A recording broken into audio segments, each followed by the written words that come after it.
Hi, this is Sue Jackson of the Book by Book blog, and I'm here with another Friday Reads. I have been planning to do a slightly longer video, and I just haven't had the time to fit in like a tag video or something like that. So another Friday Reads. Next week there'll be some new things mixed in. And I am in the midst of the last throes of the Big Book Summer Challenge, the challenge that I host every summer, now in its 10th year, and getting ready to wrap up pretty soon. September 5th is the end of the challenge. That's Labor Day in the US, or the first Monday in September. So remember last week when I said I was reading my last book of Big Book Summer? It wasn't my last book. As it turned out, being a Stephen King book, I flew through this in record time. Hearts in Atlantis by Stephen King. It was so good. Just so compelling, so riveting. I had trouble setting it down. His writing is just so compelling, and it just keeps you reading. So I did read through it in record time. My husband read this last year for Big Book Summer and said that that it might be his favorite Stephen King. And I have to say, I'm right there with him. I really loved 11/22/63. And right behind me on this shelf is one of his all-time best, The Stand. Definitely a big book. But I have to say, Hearts in Atlantis was really unique. For starters, if you've got preconceptions about Stephen King, lose those, because this is not horror. It's not really even suspense. It's 2 novellas and 3 short stories that are all interconnected in extremely clever, intriguing ways. Each story actually focuses on a different main character, but you see characters and events from one appear again in the next. For the most part, this is just fiction set in real life. There are a couple of places where there's a thread of fantasy, magic, but for the most part, these are real life stories about people, and the focus here is on the characters. And King provides in-depth characterization through these stories, and so much emotional complexity. So the first story is about an 11-year-old named Bobby in 1960. The second story, also a novella, is about a guy named Pete who is in his freshman year of college up in Maine. Bobby was in a small town in Connecticut. Somebody from Bobby's hometown is also a freshman at that same college. And then there are stories, each one goes a little further into the future. So the college one is set in 1966. Then we kind of jump forward into the 80s, looking at a guy in New York for whom he was in the Vietnam War, and that affected him greatly. But there's an event from his childhood, which happens in that first novella where Bobby is featured, that affects him for the rest of his life. And so now this guy is an adult living outside of New York, commuting into New York every day for work, but leading this like double life and focused on penance because of this one thing that he did back in 1960. And then it moves forward further into 1999, I believe, where another Vietnam vet who knew that last guy who served with him, also from Bobby's hometown, one of Bobby's best friends as a kid, It's him as an adult, used car salesman, looking back on his time in Vietnam. And then finally, there's a short story that just pulls it all together and does exactly what I was hoping would happen and kind of closes the circle. It's a wonderful collection, completely unique. And, I've got to agree with my husband, it's one of his best. Incidentally, this was one of my dad's books. We inherited all my dad's Stephen King books after he died. And right there in my dad's writing is the date that he read it. And then my husband added his own notation. So I guess I'll have to do the same. So that's the big book that I just finished. Only yesterday I began Sycamore Row by John Grisham. And this is my last big book of the summer. I promise this time. There's only about, 10 days left, 10 or 11 days left. So this is definitely my last big book of the summer. I do think I can get through it because it's just over 400 pages and it's a John Grisham. I know it's going to be gripping and suspenseful, and his books are usually a quick read. So I've only just started it. I can't tell you a whole lot, but I'll tell you the setup, which is very intriguing. This actually harkens back to Grisham's very first novel, A Time to Kill, which later became famous. Once he wrote The Firm and that became famous, people went back and read his first novel, A Time to Kill. Both of those were made into movies. So A Time to Kill featured a lawyer named Jake Brigance in the small town of Clanton, Mississippi. So Jake is at the center of this novel as well. Now, I read A Time to Kill back in the 80s. I do not remember anything about it, but that's okay. They fill you in at the beginning. A man named Seth Hubbard hangs himself from a sycamore tree on his property. Now, Seth was a very wealthy man. He ran a successful lumber business for decades, but he's dying of lung cancer, and his doctors let him know there's nothing more that can be done. So he decides to commit suicide.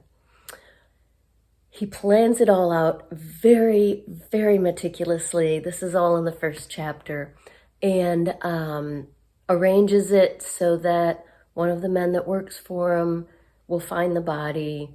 The police are called in, of course, but he left a note. It's clear he planned this out. He also, what no one else knows yet, except for Jake goes into his, that happened on a Sunday. Jake goes into his law practice on Monday morning and finds a handwritten letter from Seth that explains that what's enclosed in the envelope is his official last will and testament to supersede all others. And in it, he cuts out his 2 ex-wives, his 2 adult children, his grandchildren, basically all of his family, and leaves most of his money, most of his considerable wealth to the Black woman who has been his housekeeper for the last few years. So this it hasn't even been revealed to the family yet. This is just what Jake's read in the letter in these opening chapters. And, he was estranged from his children, but now they're coming to the house and, pretending to be sad that he's gone. And you just know there's a big legal fight ahead. So that's the setup. I haven't read a Grisham novel in years, so I've been really looking forward to this. Sycamore Row by John Grisham. And finally, I am also listening to one last big book on audio. Now, both my print and audio books, I planned these last ones because I will finish them in September. Again, the end of Big Book Summer is September 5th. What starts on September 1st is one of my favorite reading challenges every year, the RIP Challenge. Now, this, I think, has been more popular with bloggers. It's been around for over a decade. I think YouTubers maybe not might not know about it yet, so listen up. The idea is very simply just to read books that are darker during the months of September and October, which I love. First of all, I love fall. I love the season and the weather. We've had a horrendously hot summer like many others have, and I'm so looking forward to the cooler temperatures in fall. And, and I like to switch my reading at this time of year into more mysteries, thrillers, suspense, ghost stories, things like that. I'm very much looking forward to this, as I do every year. So my last books for Big Book Summer, which I will finish in September, will also be my first books for the RIP Challenge. So certainly the Grisham novel, with plenty of suspense, counts. And my audiobook does as well. I am listening to The Madness of Crowds by Louise Penny. Now, I know lots of people are huge fans of her Inspector Gamache series. I do enjoy the books, but I have not been reading the whole series in order. So a few years ago, I read book 1, Still Life, for one of my book groups, and I enjoyed that. So a few years ago, I listened to book 2, might have been last Big Book Summer. Time loses all meaning for me these days. It was either last year or the year before I read A Better Man by Louise Penny, which was number 15 in her Inspector Gamache series. So now I am listening to The Madness of Crowds, which is number 17 in the series. So I'm kind of skipping around, but the way she writes them, you can do that. She kind of fills you in on what you've missed. I think the one thing I'm missing is I don't know the characters in Three Pines as well as I would have if I had read every single book in the series. So far, The Madness of Crowds is very intriguing to me. There is, of course, a murder at its center that Inspector Gamache and his team are investigating and trying to solve. But beyond that, the murder is centered around this controversial figure. So I think, well, let me tell you the basic plot first, and then I'll tell you my thoughts.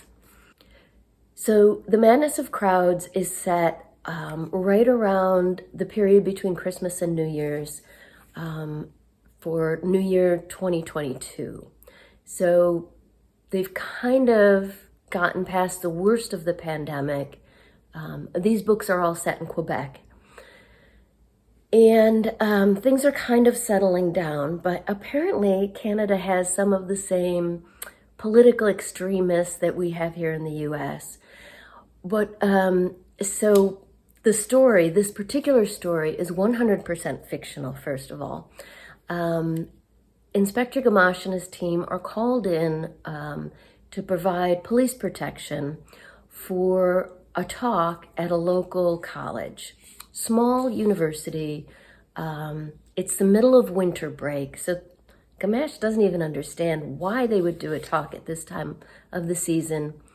The woman who's going to be speaking is Professor Abigail Robinson. She's a professor of statistics, and at first Gamache thinks, why do they need police protection for a statistics lecture? But then he looks her up online, and he finds out that her research and her theories, and particularly what she is concluding from those theories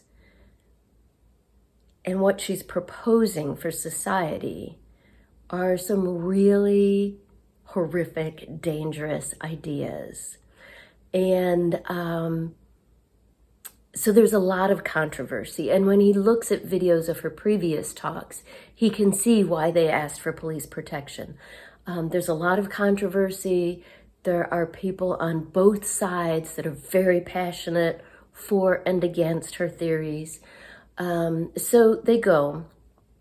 There is a shooting during the talk, so it's a good thing they were there. The professor's not hurt, and they catch the shooter, but they don't understand exactly how it happened, how someone got a gun in there, the details of how it occurred. So they begin that investigation. And then there is a murder of someone near Dr. Robinson. So that's where I am right now. Things are really starting to pick up in terms of the suspense and the mystery. And all of this is set in Quebec during like this very happy holiday time with celebrations, and the children are out of school, and these dark things are happening.